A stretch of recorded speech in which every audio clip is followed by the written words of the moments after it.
بسم اللہ الرحمن الرحیم الرحمن علم القرآن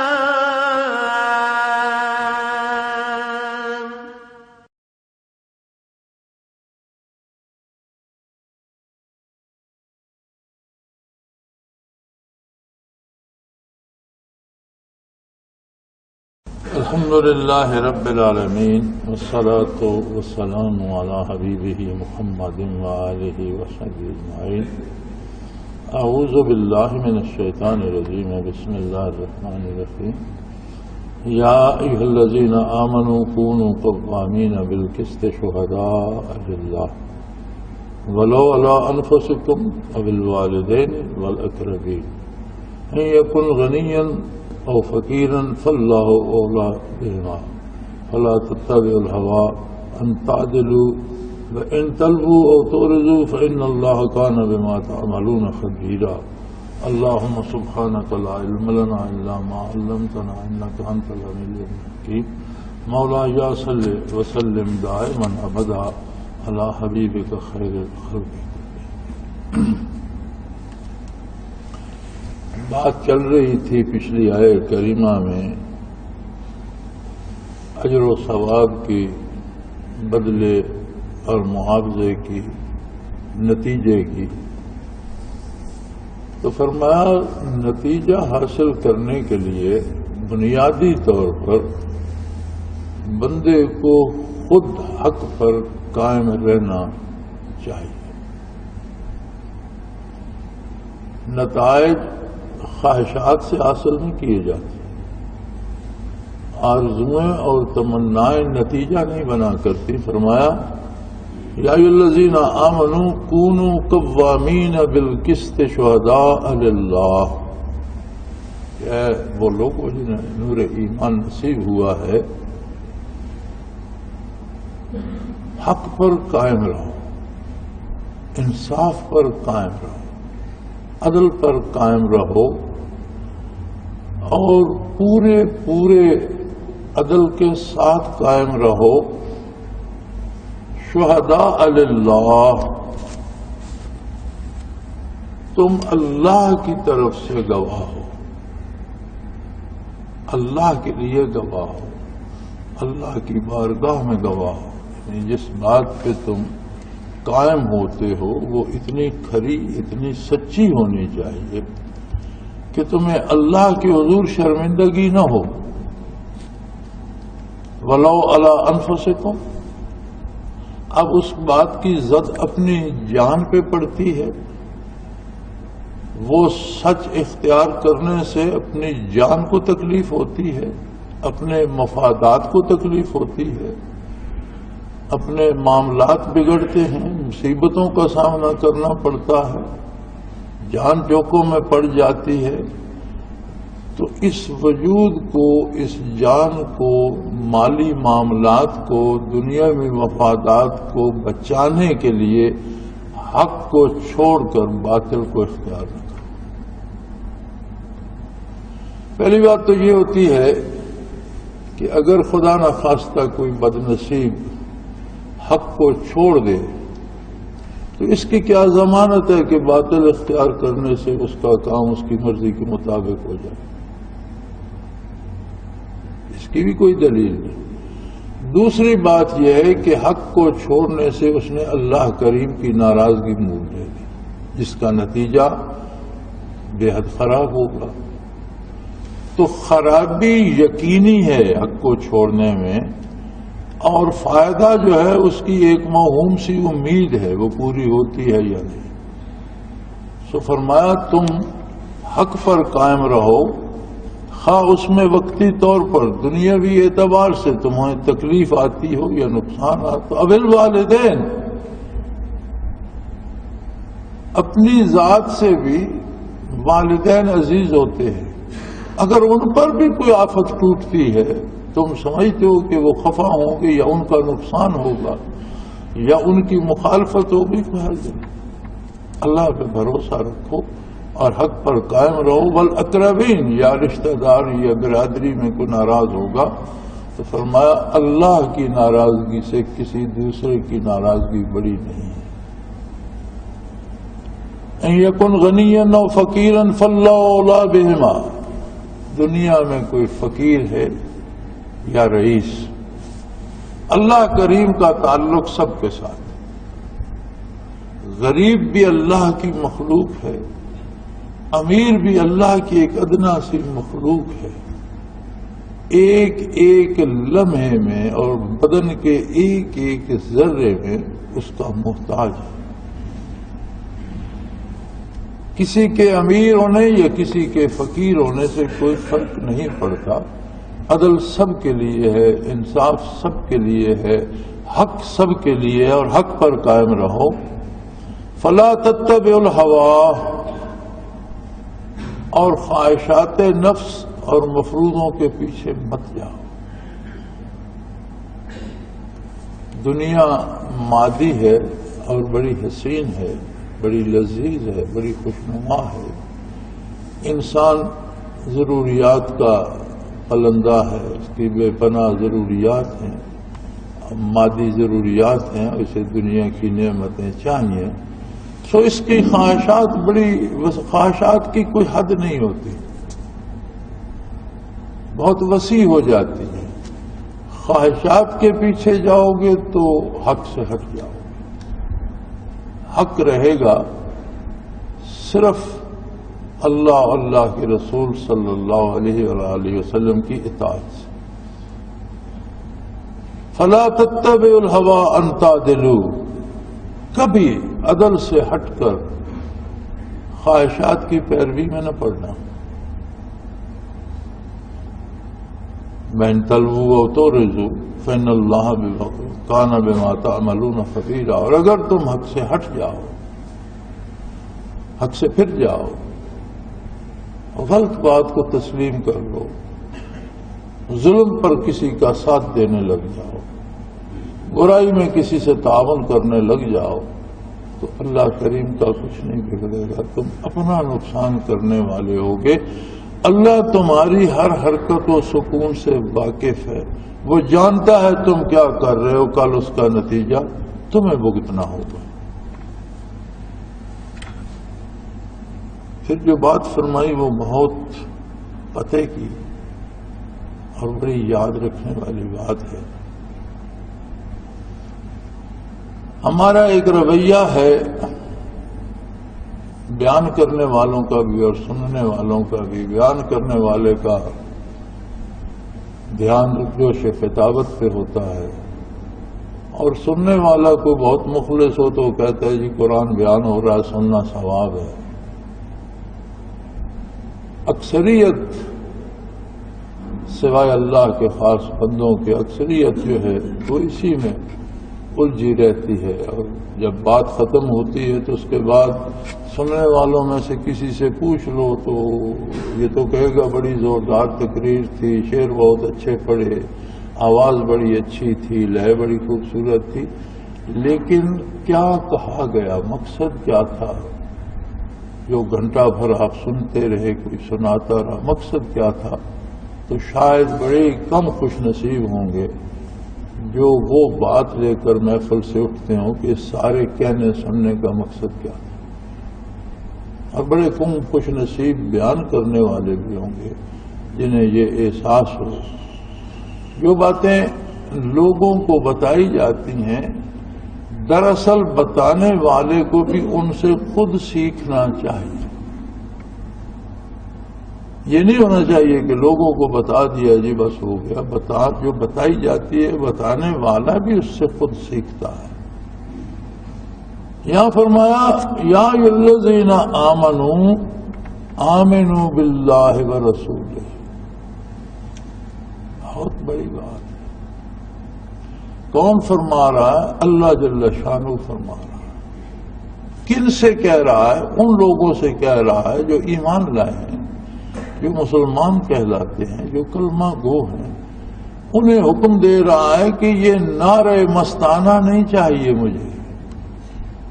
اے ایمان والو، ایمان لاؤ اللہ اس کے رسول کے ساتھ.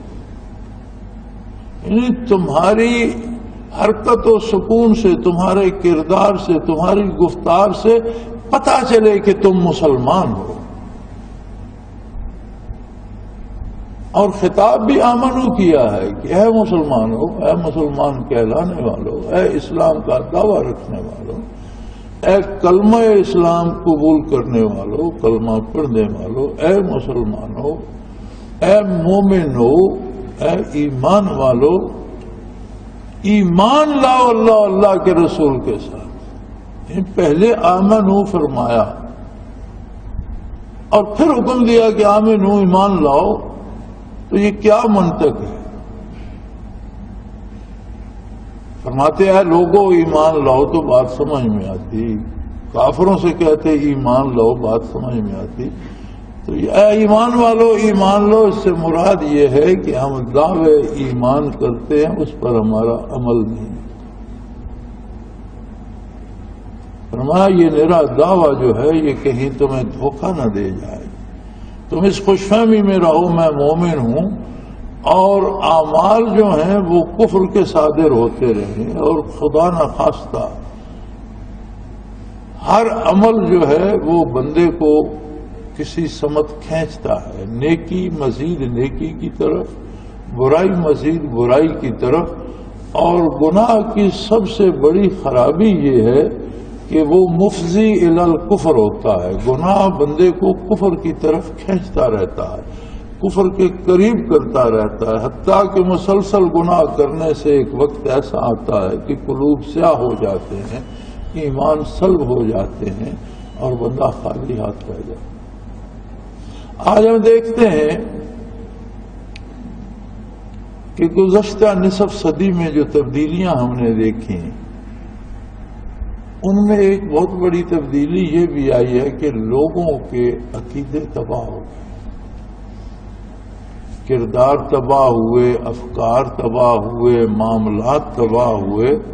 لیکن سب سے بڑا نقصان یہ ہوا ہے کہ عقائد تباہ ہو گئے ہیں. اور اب عالم یہ ہے کہ ایک گھر میں اگر 7 بندے ہیں، باپ بیٹے ہیں، بھائی بھائی ہیں، تو بہت مشکل ہے کہ سالتوں ایک عقیدے پہ متفق ہو. یہ کیوں ہے؟ عقیدہ تو ایک ایسی چیز ہے جس سے کسی کو ہلایا نہیں جا سکتا.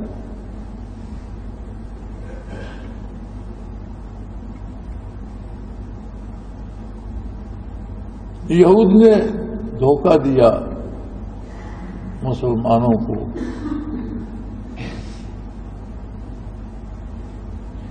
غزوہ خندق میں، اور غزوہ خندق سے فتح کے بعد حکم ہوا کہ آپ زرہ نہ اتاریں، بنی قریظہ تشریف لے جائیں. یہود پر معاشرہ ہو گیا یہود کا کہ تم نے بدعہدی کی، اور عین میدان جنگ میں تم نے مسلمانوں کی پیٹھ میں خنجر گھونپا. جب محاصرہ ہو گیا تو انہوں نے کہا کہ جی ہم بات کرتے ہیں، ہم لڑتے نہیں، ہم لڑ نہیں سکتے، بات کرو. تو انہیں کہا گیا کہ تم یا تو اپنی رائے دو، تم کیا چاہتے ہو، یا اپنا فیصلہ نبی کریم صلی اللہ علیہ وسلم پہ چھوڑ دو. وہ بد نصیب تھے، حضرت سعد رضی اللہ تعالیٰ عنہ سے قبل اسلام ان کے تعلقات تھے. حضرت سعد رضی اللہ تعالیٰ عنہ زخمی حالت میں مسجد نبوی میں خیمہ لگا کر اس میں موجود تھے. انہوں نے وہ پہلے قبل اسلام کے تعلقات کی بنیاد پر کہا کہ ہمارا فیصلہ حضرت سعد کر. حضور نے فرمایا، حضور نے قبول فرما لیا. حضرت سعد رضی اللہ عنہ کو حکم دیا گیا کہ ان کا فیصلہ کریں. انہوں نے فرمایا ان کے مردوں کو قتل کر دیا جائے اور انہیں عورتوں اور بچوں کو مدینہ منورہ سے بے دخل کر دیا جائے اور یہ یہاں سے چلے جائیں. نبی کریم صلی اللہ علیہ وسلم نے فرمایا کہ سعد نے وہ فیصلہ کیا ہے جو اللہ کو منظور ہے، یہ اللہ کا فیصلہ ہے.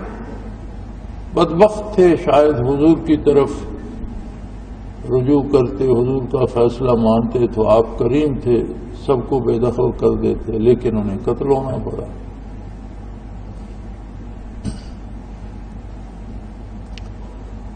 جو بات میں عرض کرنا چاہتا ہوں وہ یہ ہے کہ عقیدہ کتنا مضبوط ہوتا ہے اور عقیدے سے بدلنا کتنا مشکل ہوتا ہے کہ ایک یہودی نے ایک مسلمان کو پکڑ لیا اور اس نے کہا کہ فلاں جگہ میں نے تمہاری جان بچائی تھی، آج ہمارے قبیلے کے قتل عام کا حکم ہو گیا، آج تم وہ اپنی باری اتارو، میری جان بچاؤ۔ وہ مسلمان بارگاہ رسالت پناہی میں حاضر ہوا، سارا ماجرا عرض کیا، حضور نے فرمایا اس کا حق بنتا ہے تم پر اور میں تمہاری سفارش سے اس کی جان بخشی کرتا ہوں، اسے قتل نہ کیا جائے۔ جب اسے یہ خبر ملی تو اس نے کہا بھائی بات تو تمہاری ٹھیک ہے بھائی، تم نے میرا قرض تو اتار دیا، لیکن اگر میرے بیوی بچے غلام اور کنیزیں بن جائیں اور قیدی ہو جائیں یا انہیں نکال دیا جائے تو پھر میرے زندہ رہنے کا کیا فائدہ؟ تو تم میرے خاندان کی جان بخشی کراتے پھر تو کوئی بات تھی، میں بیوی بچوں کے ساتھ رہتا۔ وہ پھر بارگاہ رسالت میں حاضر ہوا، حضور صلی اللہ علیہ وسلم نے فرمایا اس کے بیوی بچوں کو بھی آزاد کر دو، اس کا مال بھی اسے دے دو۔ جب یہ سب ہو چکا اس نے اپنا سامان وامان اونٹوں پہ چھکڑوں میں جس طرح جو کچھ ہو سکتا تھا لدوایا، بیوی بچوں سے کہا تم چلو خیبر چلے جاؤ، میں آ جاؤں گا۔ انہیں رخصت کرنے کے بعد پھر مقتل میں آیا اور اس نے پوچھا کہ فلاں رئیس جو تھا ہمارا اس کا کیا ہوا؟ پتہ چلا قتل ہو گیا۔ فلاں رشتہ دار تھا میرا اس کا کیا ہوا؟ قتل ہو گیا۔ فلاں دوست تھا میرا اس کا کیا ہوا؟ قتل ہو گیا۔ اس نے کہا مجھے قتل ہونا منظور ہے، ان کے بغیر زندگی کا مزہ نہیں، میں نہیں جاؤں گا، مجھے قتل کر دیا جائے۔ اور بالآخر وہ قتل کیا گیا۔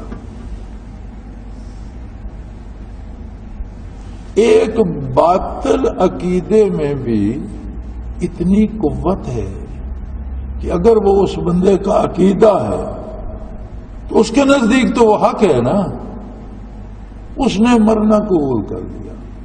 ہم سب نے دیکھا جو بزرگ بیٹھے ہیں کہ ہندو ایک ایک پائی پر جان دیتے تھے، اور دنیا میں ہندو بظاہر جو خرچ کرتے تھے وہ ان کے مکانات پہ ہوتا تھا۔ مکان ہمیشہ حیثیت کے مطابق بلکہ حیثیت سے بڑھ کر بناتے تھے، بڑے خوبصورت مکان، بڑے مضبوط مکان۔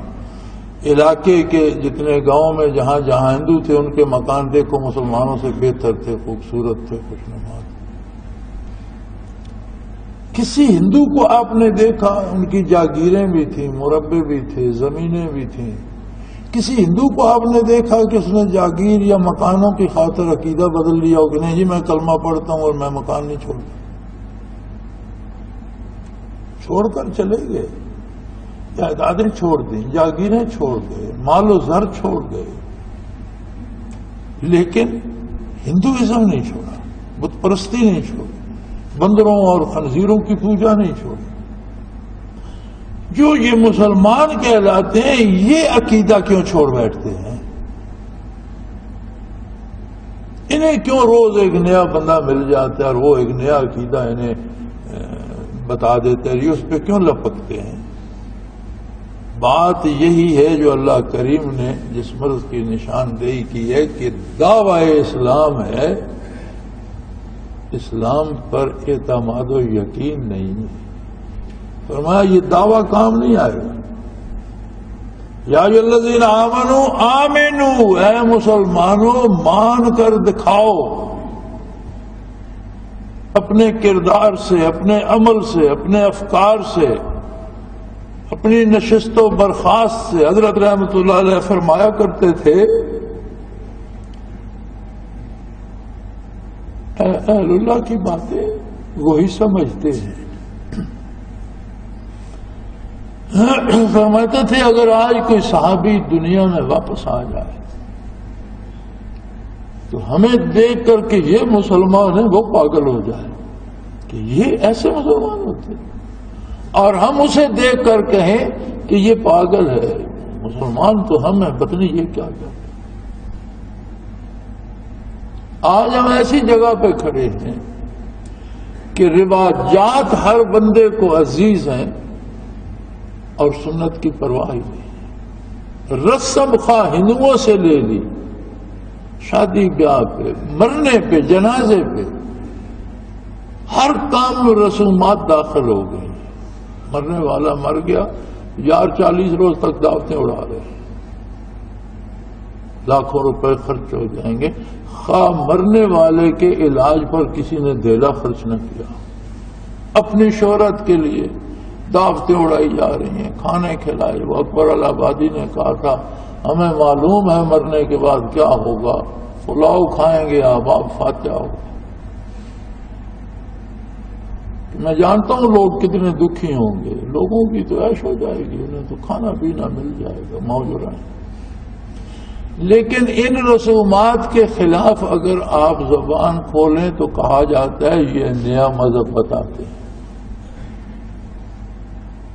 نہیں، رسومات کو نیا نہیں کہا جاتا، صحیح طریقے سنت بتائیں تو وہ اس قدر ہم سنت سے دور ہو چکے ہیں کہ ہمیں وہ سنت کا طریقہ نیا لگ کہتے ہیں یار یہ کوئی نیا مذہب نکال رہا، یہ وہابی ہو گیا۔ کوئی چوری کرنے سے وہابی نہیں ہوتا، قتل کرنے سے وہابی نہیں ہوتا، ڈاکہ ڈالنے سے وہابی نہیں ہوتا۔ جو بھی سنت کی تلقین کرے یہ بلا اس کے گلے پڑ جاتی ہے۔ جیسا کہ اتنے ہم دین سے دور ہو چکے ہیں عملی زندگی میں، فکری زندگی میں۔ سو ارشاد ہو رہا ہے کہ اے مسلمانوں، اے ایمان والو، ایمان والا بن کر دکھاؤ۔ یا الذین آمنو، آمنو، مان کر دکھاؤ۔ تمہاری ایک ایک ادا سے پتہ ملے محمد الرسول اللہ کو، تمہارے کردار سے خوشبو آئے محمد الرسول اللہ کی، تمہارے افکار سے پتہ ملے حضور نبی کریم صلی اللہ علیہ وسلم کی ذات بابرکات کا۔ مان کر دکھاؤ، اللہ کو مان کر دکھاؤ، اس کے رسول کو مان کر دکھاؤ۔ کتاب الذی انزل علی رسولہ والکتاب الذی انزل من قبل، اور اس کتاب کو مان کر دکھاؤ جو میرے نبی پر نازل ہوئی۔ قرآن کریم پر عمل کر کے دکھاؤ۔ یہ کون سی مسلمانی ہے کہ کہہ دیا میں مسلمان ہوں، کلمہ پڑھ لیا، اور جو جی چاہا وہ کہہ دیا، جو جی چاہا وہ کر لیا، حرام کھا لیا، سود کھاتے رہے ساری زندگی، جھوٹ بولتے رہے، اور چھوٹے چھوٹے مفادات کے لیے حق و انصاف سے ہٹ گئے۔ تو وہ جو محاورہ ہے نا پنجابی کا کہ فلاں تو ٹگے ٹگے تے جان دے دیتی، اسی تے ٹگے ٹگے تے دین ویچ دیتے۔ چھوٹے چھوٹے مفادات ہمیں دین سے دور لے گئے۔ سو بڑی عجیب و غریب کیفیت ہے سایہ کریمہ میں، اگر ہم اس پہ توجہ دیں تو اللہ کریم یاد دلا رہا ہے کہ اپنے آپ کو ایماندار اور مومن کہلانے والوں، میری عظمت کو اور میرے نبی کی صداقت کو مان کر دکھاؤ۔ آمنو، مان کر دکھاؤ اللہ کو، اس کے رسول کو، اس کی کتاب کو، اور ان کتابوں کو جو اس سے پہلے نازل ہوئی۔ اور یہ بھی یاد رکھو وَمَن يَكْفُرْ بِاللَّهِ وَمَلَائِكَتِهِ وَكُتُبِهِ وَرُسُلِهِ وَالْيَوْمِ الْآخِرِ فَقَدْ ضَلَّ ضَلَالًا بَعِيدًا، جس نے کفر کیا، انکار کیا اللہ کی عظمت سے، فرشتوں کے وجود کا، اللہ کی کتابوں کا، یا اللہ کے رسولوں کا، یا آخرت کے دن کا، انہیں کہتے ہیں ضروریات دین۔ ایمان باللہ، ایمان بالرسول، ملائکہ کا وجود، آخرت، حساب کتاب، ثواب و عذاب، اور تمام آسمانی کتابوں اور تمام انبیاء کو برحق ماننا، یہ اصول دین ہے۔ ان میں سے کسی ایک کا انکار کفر۔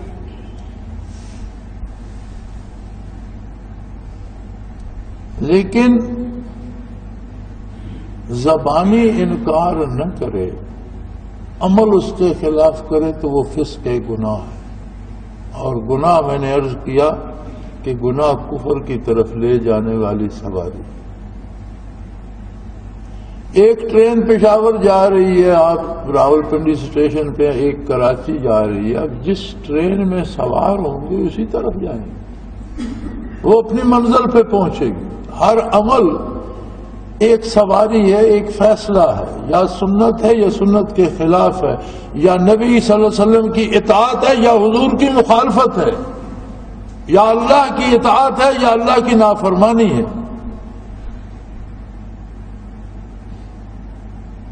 تو ہمارے چھوٹے چھوٹے فیصلے، ہمارے چھوٹے چھوٹے اقدام عرصہ معاشر میں فیصلوں کی صورت میں سامنے آ جائیں گے۔ فرمایا ہر بندے کو اعمال نامہ پکڑا دیا جائے گا اور اسے حکم دیا جائے گا، اقرا کتابک، اپنا اعمال نامہ پڑھ، اپنے فیصلے پڑھ، تو زندگی میں فیصلے کرتا رہا اور میرے فرشتے لکھتے رہے۔ جو عمل بھی ہم کرتے ہیں ہمارا ایک فیصلہ ہے نا کہ مجھے یہ کرنا ہے۔ اب اگر وہ اللہ کے حکم کے خلاف ہے، نبی کریم صلی اللہ علیہ وسلم کی سنت کے خلاف ہے، تو ہم نے فیصلہ عظمت الہی کے خلاف کیا۔ یہ اپنا اعمال نامہ پڑھ، کفا بنفسک الیوم علیک حسیبا، تو خود اپنے لیے بہترین جج ہے۔ جو فیصلے دنیا میں کرتا رہا آج ان کا اطلاق تجھ پر ہو جائے گا۔ اگر تو نے اللہ کے رسول کے اطاعت کے فیصلے کیے ہیں تجھے اطاعت گزاروں میں اور اللہ کے مقبول بندوں میں جگہ ملے گی۔ اگر تو نے اللہ کے رسول کے حکم کے خلاف فیصلے کیے ہیں، ان پر عمل کیا ہے، تو آج تیرے ساتھ وہ ہوگا جو مخالفین کے ساتھ ہونا چاہیے۔ جہنم کا ذکر آتا ہے تو اللہ کریم فرماتا ہے اس سے بچو، اعتدنا للکافرین، یہ دوزخ میں نے کافروں کے لیے بنائی۔ تو تم دعوے اسلام کے ساتھ دوزخ کی طرف کیوں بڑھتے ہو؟ ایسے کام کیوں کرتے ہو جو دوزخ کی طرف لے جانے والے؟ اور اگر تمہیں وہی کام کرنے تو اپنے دعوے پہ غور کرو، فکر کرو، غلط ہے تو چھوڑ دو، صحیح ہے تو پھر اس کو اپناؤ، اس پر عمل کرو۔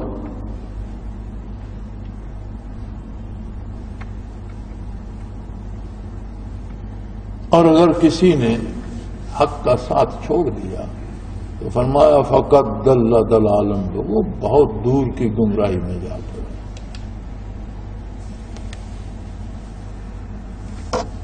ان الذین آمنوا ثم کفروا ثم آمنوا ثم كفروا ثم ازدادوا كفرا لم يكن الله ليغفر لهم ولا ليهديهم سبيلا۔ لوگ مذاق سمجھتے ہیں، اسلام قبول کر لیا، پھر کام ایسا کیا جس سے وہ کافر ہو گیا۔ یہ کیسے ہو جاتا ہے کافر ہونا؟ کسی بھی حرام کو حلال سمجھا جائے بندہ کافر ہو جاتا ہے۔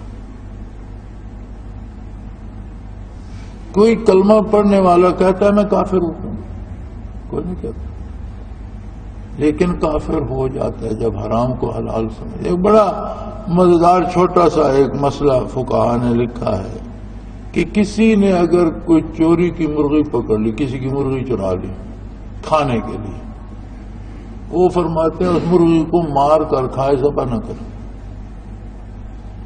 یہ پہلے ہی چوری تھی، پھر اسے مار کر حرام کر کے کھا جائے تو فرمایا چوری ہے، حرام تو ویسے بھی ہے، حرام ہی کھائے۔ ذبح کرے گا تو اسے خیال ہوگا کہ یہ حلال ہو گئی، چوری کی تھی اس کے لیے کھانا حرام تھا، لیکن جب تکبیر پڑھ کے ذبح کرے گا تو پھر اس کے دل میں یہ خیال آئے گا کہ یہ حلال ہوگی، اور حرام کو حلال سمجھنا کفر ہے۔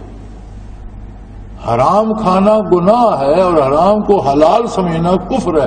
تو ایک مرغی کی چوری پر کافر نہ ہو، دین ضائع نہ کرے، ویسے ہی گردن مروڑ کر کھا جائے تو وہ گناہ ہوگا، حرام کھایا اس نے، کفر تو نہیں ہوگا۔ تو اگر ایک مرغی پہ بھی اتنا اثر ہے تو ہم جو سود کو نفع کہہ کے کھا جاتے ہیں، ہم سود کھاتے ہیں اور یہ ماننے کو تیار نہیں ہے کہ یہ اللہ اللہ کے رسول نے حرام، ہم کہتے ہیں یہ تو نفع ہے۔ سود کیسے، خنزیر کیسے بکرا ہو سکتا ہے؟ نام بدلنے سے حیثیت بدل جاتی ہے۔ ہمارے پورے ملک میں یہ ایک رسم حکومت نے چلا دی، میاں صاحب کی حکومت تھی تو انہوں نے ایک نیا نام دیا تھا مارک اپ۔ وہ مارک اپ بھی سودی تھا، اور جسے اب ہم سارے نفع کہتے ہیں، جو فکس رقم بینک سے کھانے سے ملتی ہے، یہ بھی سود ہے۔ اب سود کو ہم نفع کہہ کر حلال سمجھ لیں تو کیا مومن کافر ہو نہ گیا؟ اب پھر اذان سنی، پھر کلمہ پڑھا، مسجد گیا، وضو کیا، نماز پڑھی، پھر مسلمان ہو گیا۔ باہر نکلا کوئی دوسرا عمل ایسا کیا جو کفر کا مرتکب ہو گیا، پھر کافر ہو گیا۔ توہین رسالت کر دی، کتاب کی توہین کر دی، کوئی اور ایسا جرم کر دیا، پھر کافر ہو گیا۔ پھر دوڑا، کسی وقت خیال آیا، پھر کلمہ پڑھا، کلمہ شہادت پڑھا، پھر مسلمان۔ تو یہ تو ایک تماشا بن گیا۔ فرمایا جو لوگ ایمان لاتے ہیں پھر کافر ہو جاتے ہیں، پھر ایمان لے آتے ہیں۔ فرمایا ہوتا یہ ہے کہ یہ بار بار کافر ہونے سے ایمان نہیں بڑھتا، ثم ازدادوا کفرا، کفر بڑھتا رہتا ہے۔ کفر کے اثرات مزاج پہ بڑھتے رہتے ہیں، طبیعت میں کافرانہ کیفیات پیدا ہوتی رہتی ہیں، اور نتیجہ یہ ہوتا ہے لم یکن اللہ لیغفر لہم، اللہ کی مغفرت سے محروم ہو جاتے ہیں، پھر پکے کافر ہو جاتے ہیں۔ پھر اللہ انہیں اسی کنارے لگا دیتا ہے جدھر وہ بار بار رسے توڑا کر جا رہے تھے نا، اللہ کریم وہ رسہ کھول دیتا ہے کہ جاؤ تم اب ادھر ہی رہو، تمہیں ادھر سے زیادہ تمہاری محبت ہے تو تم ادھر ہی رہو۔ وَلَا لِيَهْدِيَهُمْ سَبِيلًا، پھر انہیں کوئی راستہ نہیں ملتا، پھر واپسی کے راستے مسدود ہو جاتے ہیں۔ لہذا گفتار میں بھی اور کردار میں بھی احتیاط لازم ہے، اور جہاں کہیں کسی گناہ سے باز نہیں آتے ہو، خدا کے لیے اسے حلال مت بنو، اسے گناہ کو گناہ ضرور سمجھو، کفر سے بچتے رہو۔ وَبَشِّرِ الْمُنَافِقِينَ بِأَنَّ لَهُمْ عَذَابًا أَلِيمًا، اور رہے منافق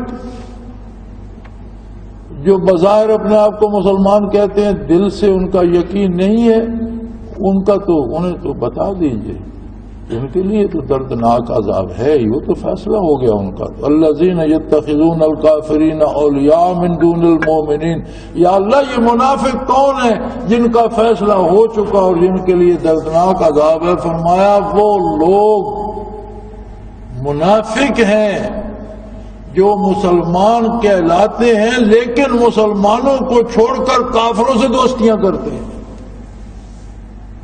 اسلام اور مسلمان اور اسلامی ریاست کے مفادات کو نقصان پہنچاتے ہیں اور کافروں سے دوستیاں کرتے ہیں، ان سے امید رکھتے ہیں خیر کی، بھلائی کی، اور اپنے آپ کو سمجھتے ہیں کافروں نے مجھے حکومت دے دی، کافروں نے مجھے اقتدار دے دیا، کافر مجھے ڈالر دیں گے۔ مسلمانوں کو مارتے ہیں، ذلیل کرتے ہیں، اور پکڑ پکڑ کر کافروں کے آگے بردہ فروشیوں کی طرح بیچتے ہیں۔ یہ منافق ہے، اور منافق کون ہے؟ مزے کی بات یہ ہے کہ قرآن نزول سے لے کر قیامت تک کے لیے ہے، لیکن ہم جب ایسی کوئی بات آتی ہے تو کہتے ہیں اس زمانے میں منافق تھے اور کافر تھے۔ یہ اس زمانے کی بات نہیں کرتا، اس زمانے کی بات اس زمانے میں کرتا تھا، آج کی بات کرتا اور کل کی بات کرتا رہے گا۔ یہ قیامت تک کے لیے قوانین ہیں۔ آج بھی جو لوگ مسلمان کہلاتے ہیں لیکن نہ انہیں اللہ سے حیا ہے، نہ اللہ کے نبی سے حیا ہے، نہ اللہ کی کتاب پہ عمل کرتے ہیں، اور دوستیاں کافروں سے کرتے ہیں اور ان سے امید خیر رکھتے ہیں، فرمایا وہ منافق ہیں۔ اور منافق کون ہوتا ہے؟ اللہ بے جیم کسی کا نام نہیں لیا جا سکتا، لیکن کردار بتاتا ہے۔ یبتغون عندهم العزہ، یہ کافروں کے پاس عزت تلاش کرنے جاتے ہیں. یہ سمجھتے ہیں کافر ہمیں حکومت و اقتدار دے رہے ہیں، یہ سمجھتے ہیں کافر ہمیں ڈالر دے رہے ہیں، یہ سمجھتے ہیں کافروں کی خوشامد کریں گے. چھوڑو، مسلمان مرتے ہیں تو مرنے دو، بھوکے ہیں تو بھوکا رہنے دو، بیمار ہیں تو بیمار رہنے دو.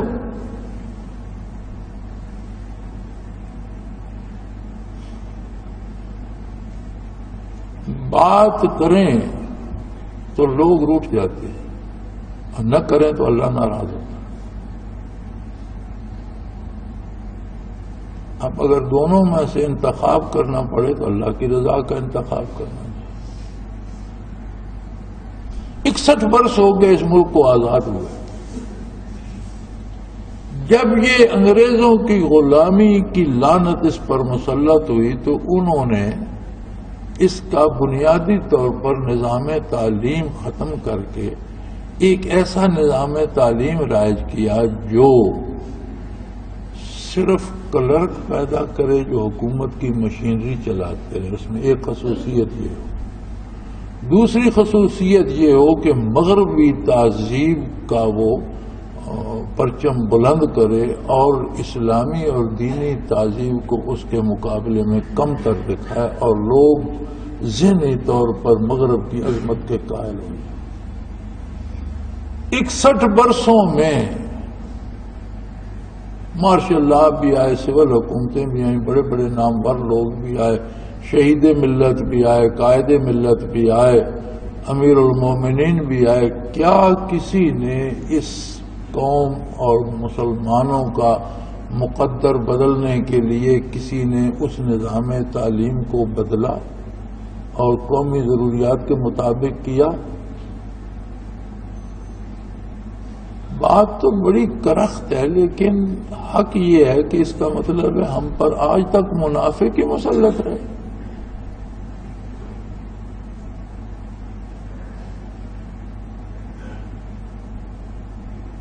اور کیا ہم بھی منافق ہیں کہ ہر بار انہی منافقوں کو منتخب کرتے ہیں؟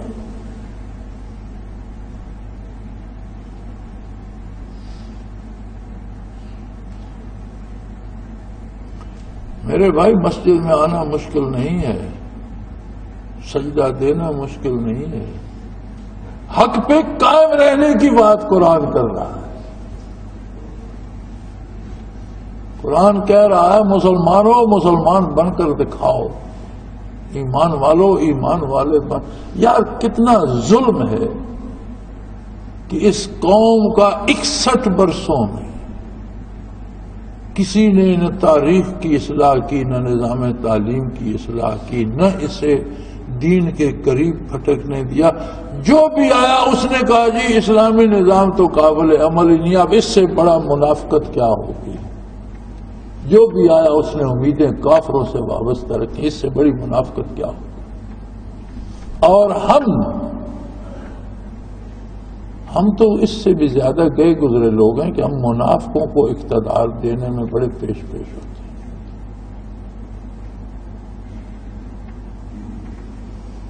ایبتغون عندهم العزہ، یہ کافروں کے دروازے پہ عزت تلاش کرتے ہیں. انہیں بتا دو میرے حبیب، فإن العزت للہ جمیعا، ساری عزت اللہ کے لیے. جو اللہ کی اطاعت کرے گا معزز ہوگا، کافروں کی اطاعت میں عزت نہیں ہے. وآخر دعوانا ان الحمدللہ رب العالمین. اللہ اللہ اللہ اللہ اللہ اللہ اللہ اللہ.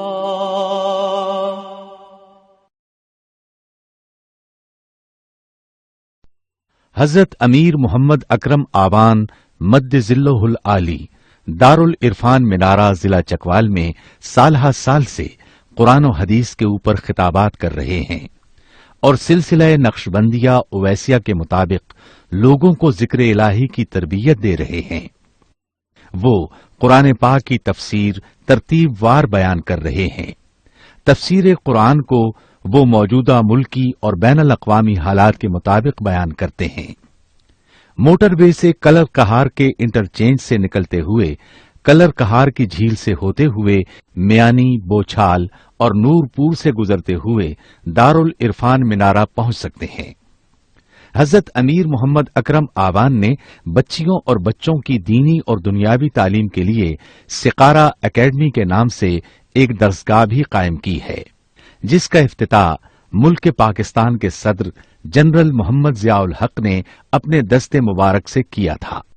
وہ تمام احباب جو اسلام کی طلب رکھتے ہیں ان سے گزارش ہے کہ دارالعرفان منارہ ضلع چکوال میں امیر محمد اکرم آوان صاحب کے خطابات سے مستفید ہوں۔ وہ ہر جمعے کو نماز سے پہلے بیان فرماتے ہیں۔ ہر ماہ کی پہلی اتوار کو ماہانہ اجتماع ہوتا ہے جس میں آپ خصوصی خطاب فرماتے ہیں اور پاکستان کے چاروں صوبوں سے احباب اس اجتماع میں شرکت کرتے ہیں۔ اس کے علاوہ یہاں سال میں 2 مرکزی اجتماعات بھی ہوتے ہیں، ایک رمضان المبارک میں اعتکاف کا اجتماع اور دوسرا جولائی اور اگست میں 40 دن کا اجتماع ہوتا ہے جس میں روحانی تربیت کی جاتی ہے۔ اپنا خون سیماب دے کر اتنا ہم کر جائیں گے، نام آقا کا چمن میں پھر رقم کر جائیں گے۔